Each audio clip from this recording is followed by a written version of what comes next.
Hi, my name is Allison Hagen, and this is my American culture reaction video for instructor Mark Robinson. It's about the article, The Body Ritual Among the Narsarima, which is written by Horace Minor. When I read the article for the first time, I thought that it seemed just a little bit boring. It was written in kind of old English, and I thought that it was really just an article focused on a group of indigenous people called the Narsarima. I thought it was just an in-depth look. I thought that I could learn more about that article as well as the author if I were to Google it, so that's what I did. And I started watching other videos on the tribe, and I came to find that the body ritual among the Narsarima is actually what's known as an ethnological satire. I started reading another article on that, on the article we were asked to read, and it's an ethnological satire. The Narsarima don't actually exist. They're in fact the American culture. Narsarima is American in reverse. The shrines that Minor writes about are actually explained as toilets. The temples are hospitals. The charm boxes are actually medicine cabinets. And it goes on to say, like, they use bristles in their mouth, which is really just brushing your teeth. So the point of the article is aimed at demonstrating how societies are interpreted from the outside looking in. And he's kind of making fun of how anthropologists or even everyday people tend to look at a different culture as some sort of mysterious, foreign, ritualistic culture that's really bizarre. It's so bizarre that it's mysterious or mystical. But I mean, in reality, for those people, it's just a group of people who are acting normally, going about their everyday lives. In the article, Minor mostly targets hygiene and how Americans are obsessed with hygiene, like dental hygiene and medicine mostly. He's really exposing Americans for constantly trying to groom themselves and primp ourselves, and another word is purify. And we see that a lot even today, how I see it in skincare. I mean, we see a lot of like pure essential oils and pure ingredients for our skin because we ourselves want to be pure and we want to put stuff on ourselves that are pure. Something that I thought would be fun, a tradition that I see in our culture today, since we're in the month of October, I thought that Halloween would be a fun tradition to talk about. While there are some religions that don't acknowledge or celebrate Halloween, I can safely say the majority of American culture enjoy participating in Halloween. Halloween takes place on October 31st. It's a day that involves dressing up, decorating your house, carving pumpkins, and of course, going trick-or-treating. While many folks identify Halloween as a children-focused holiday, there are tons of events and parties that are for adults as well.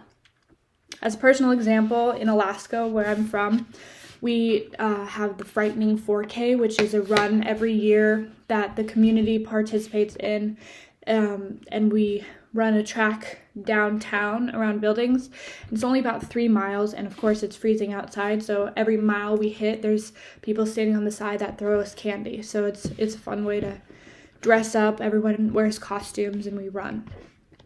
On the outside looking in, an anthropologist might describe Halloween as a sacred day in which usually the children of the tribe will dress up in strange outfits that represent other people or things in their society. At about the same time annually, they will leave their dwellings to seek out sweet treats from other dwellings in the community. And before they can receive those sweet treats, they first must knock on the neighborhood dwelling and make a statement before the head of the household, which would be what? Trick or treat, right?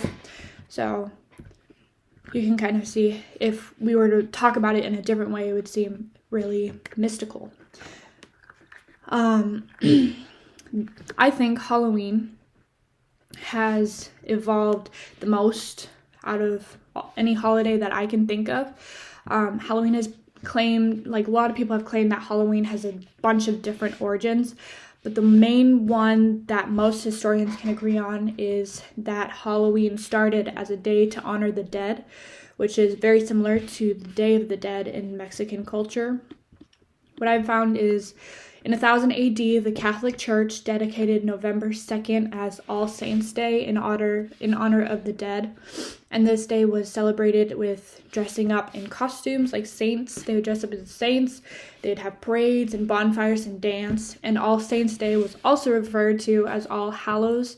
And the night before that was All Hallows' Eve, which eventually became known as Halloween.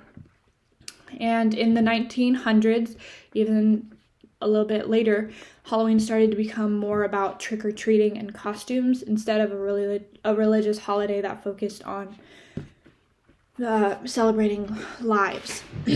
More recently, Halloween is a party day. A lot of people go out. A lot of adults like to party, have drinks, take their kids out for trick-or-treating. I would think of it as a little bit more dangerous today. I think when determining whether it has been more beneficial or detrimental to the U.S. culture today, I would say, because it's evolved so much, I would say it would be more detrimental.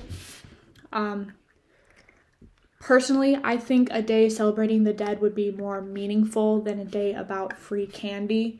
And I think today, since it's evolved, it's a little bit, there's a big safety issue. I think communities like neighborhoods in smaller towns or cities can have more fun with it, but communities in big cities, it's more of a safety hazard. According to the National Retail Federation, the NRF, U.S. consumers spend about $9 to $10 billion a year on Halloween with costumes, candy, events, and decorations. And the average person is expected to spend about $100 on Halloween this year in 2021. I think, personally, it would be more fun to see Halloween as a day where, as a day to celebrate the dead. I think Halloween today is an expensive day where a lot of people go out and party too much, and a lot of people do get hurt. I think it's really fun when you're 8, but I think the older that I get, the more I would enjoy celebrating a day for the people that we've lost. I think that'd be a little bit more classier and more heartfelt. But overall, it's a fun thing that we get to participate, and it is very different if you were to look at it through the eyes of an anthropologist. But thank you.